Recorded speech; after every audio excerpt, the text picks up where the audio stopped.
అందరికీ స్వాగతం. ఈరోజు శ్రీమతి రాధారాణి యొక్క ఆవిర్భావ రోజు.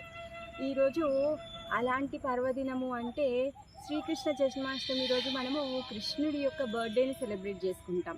ఈరోజు శ్రీమతి రాధారాణి యొక్క బర్త్డేని సెలబ్రేట్ చేసుకుంటాం అన్నమాట. మరి శ్రీమతి రాధారాణి ఎప్పుడు, ఎక్కడ, ఎలా వచ్చింది, అసలు తనెవరు అంటే కృష్ణుడు ఇంకా శ్రీమతి రాధారాణి ఇద్దరూ కలిసి ఒకటే ఆత్మ, రెండు దేహాలు.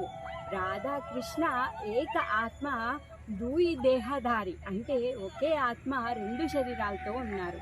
మరి ఎప్పుడైతే కృష్ణుడంట తను ఆధ్యాత్మిక ఆనందాన్ని, ఉల్లాసాన్ని అనుభవించాలి అని తను అనుకున్నప్పుడు తన యొక్క ఎడమ భాగం నుంచి శ్రీమతి రాధారాణి ప్రకటమైందనమాట.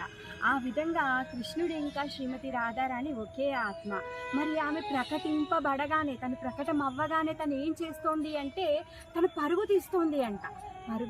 తను ఏం చేస్తోంది పరుగు తీస్తూ అంటే పూలను కలెక్ట్ చేస్తుంది అనమాట. పూలన్నిటిని సేకరించి కృష్ణుడికి చక్కని మాలని కుట్టి తను కృష్ణుడికి అర్పించాలి అనేసి అనుకుందనమాట. తను ఏ క్షణమైతే ఆవిర్భావం తీసుకుందో ఆ క్షణం నుంచి దేవాది దేవుడైన శ్రీకృష్ణుడి యొక్క పాద సేవలో తనని తను నియుక్తురాలు చేసుకుందనమాట.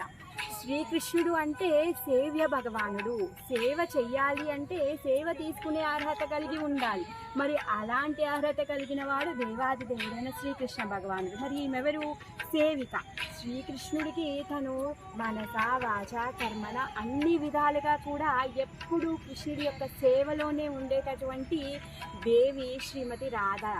అయితే ఈమెకు రాధా అని ఎలా పేరు వచ్చింది అంటే రాసలీలలో ఆవిర్భవించింది కాబట్టి పుట్టగానే అంటే తన ఆవిర్భావం అవ్వగానే తను పరుగు తీస్తుంది. ధావతి అంటే పరుగు తీయడంలో ఫస్ట్ అక్షరం ధ. ఆ విధంగా రాధా అనే పేరు వచ్చిందనమాట.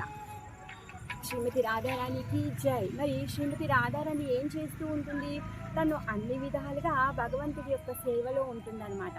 తన కోసం తను ఏది ఆలోచించదు. ఎప్పుడు కృష్ణుడి యొక్క ఇంద్రియాలను సంతృప్తిపరచడం కోసం, కృష్ణుడిని ఆహ్లాదపరచడం కోసమే తను ప్రయత్నిస్తూ ఉంటుందన్నమాట.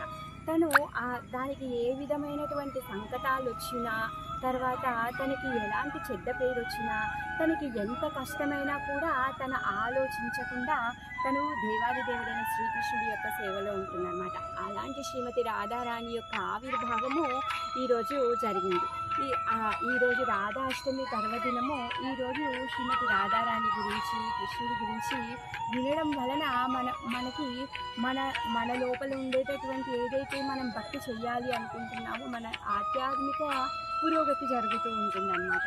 మరి శ్రీమతి రాధారాణి ఏం చేస్తుంది? ఎప్పుడూ భగవంతుడి యొక్క సేవ చేస్తుంది. మనం శ్రీమతి రాధారాణిని పూజించడం వల్ల మనం ఏం నేర్చుకుంటున్నాము అంటే మనం కృష్ణుడికి ఏ విధంగా సేవ చేయాలి, ఆయనని ఏ విధంగా సేవించాలి, మనం ఏ విధంగా సేవిస్తే ఆయన సంతృప్తి చెందుతాడో మనం నేర్చుకుంటున్నాం. మరి కృష్ణుడికి ఇష్టమైన వాళ్ళలో మొదటి వాళ్ళు ఎవరు అంటే శ్రీమతి రాధారాణి. మరి మనం జపం చేసేటటువంటి హరే కృష్ణ మహామంత్రంలో హరే అంటే కూడా భగవంతుడి యొక్క హ్లాదిని శక్తి. మరి ఆ హ్లాదిని శక్తి ఎవరు అంటే శ్రీమతి రాధారాణి. ఆ విధంగా శ్రీమతి రాధారాణి యొక్క నామాన్ని జపిస్తూ మనం భగవంతుడికి ఇంకా దగ్గర అవ్వచ్చు అన్నమాట. మరి మనం ఎవరినైనా ఇష్టపడుతున్నాం అనుకోండి, అప్పుడు ఏం చేస్తాము? వాళ్ళకి ఏంటి కావాలి, వాళ్ళకి ఏం నచ్చుతుందో మనము వాళ్ళకి ఇష్టమైన వాళ్ళ దగ్గర నుంచి తెలుసుకొని వాళ్ళకి నచ్చినట్టుగా మనం సేవ చేస్తాం. అదేవిధంగా దేవాది దేవుడికి ఇష్టమైనటువంటి శ్రీమతి రాధారాణి యొక్క కృప వలన, ఆమె దయ వలన మనం భగవంతునికి దగ్గర అవ్వగలుగుతాము. మరి శ్రీమతి రాధారాణి ఎంత కరుణామయి అంటే తను కృష్ణుణ్ణి ప్రతి ఒక్కరికి కూడా పంచుతుందన్నమాట.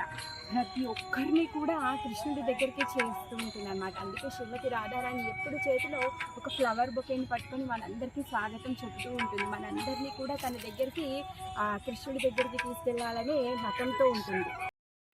శ్రీమతి రాధారాణి ఎప్పుడు తన చేతిలో ఫ్లవర్ బొక్క పెట్టుకొని మనందరికీ స్వాగతం చెప్తుంది. ఎక్కడికి స్వాగతం చెప్తుంది అంటే మన యొక్క నిజమైన ఇంటికి, ఆ గోలోక ధామానికి మనందరికీ కూడా స్వాగతం చెప్తూ ఉంది అనమాట తను.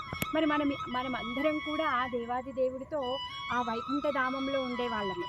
భగవంతుడు ఎప్పుడైతే తన లీలలు ఇక్కడ చేయడానికి వచ్చారో అప్పుడు సాక్షాత్తు ఆయనతో పాటుగా ఆయన యొక్క ధామాన్ని, ఆయన యొక్క పరిజనాలని, స్వజనాలని అందరినీ తీసుకొని ఇక్కడికి వచ్చారనమాట. సో మనము మన మన యొక్క నిజ ఇంటికి వెళ్ళాలి అంటే శ్రీమతి రాధారాణి యొక్క అడుగుజాడలో మనం నడవాలి. మరి ఆమె యొక్క అడుగుజాడలో నడవాలి అంటే మనము గురువు, తర్వాత శాస్త్రము, వీళ్ళ యొక్క సాంగత్యం ద్వారానే మనం నడవగలుగుతామన్నమాట. శ్రీమతి రాధారాణి అనంతమైన గుణాలు కలిగినటువంటిది. తన యొక్క గుణాలు అనంతమైనవి. ఆమె యొక్క గుణాలని మనం రోజు ఒక్కొక్క గుణం గురించి ఒక్కొక్క సంఘటన చెప్పుకుంటూ ఆమె యొక్క గుణగణాలను మనం తెలుసుకుందాము. హరే కృష్ణ. అందరికీ శ్రీమతి రాధారాణి యొక్క ఆవిర్భావపు రోజు యొక్క శుభాకాంక్షలు.